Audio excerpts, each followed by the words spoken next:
Letterpress printing has not died yet, or at least not for Robert Giles. As a former printer, Robert could not give up the feel and smell of ink. So after his retirement from Shelton Turnbull in 2004, Robert opened a letterpress printing shop in his garage.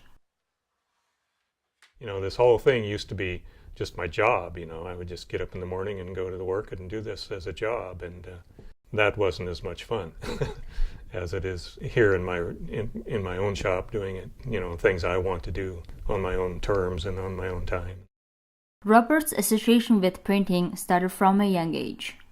Both of Robert's grandfather and father were letterpress printers, so Robert followed the family's footsteps.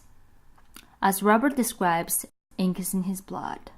He just loves it out here. I don't know what he would do if he didn't have the print shop. This is his life. His dad lived to be 89 years old and was still printing up within 6 weeks of when he passed away. Dad passed away in 2004, which was only a year after I set this up. That was sad for me because I really looked forward to working more, one-on-one with him, but I never really got that opportunity. But he was very proud of what I had accomplished, and died happy, I think. He's out here at least a couple hours a day, and he likes creating his own work and being able to express that in the hot metal printing. My favorite part is just the challenge, sort of putting ideas, on paper,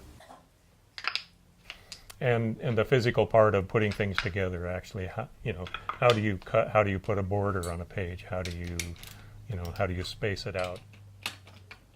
Saving this equipment is pretty important to me because at this point in time, there's no practical use for any of this stuff other than just the minor stuff that I do.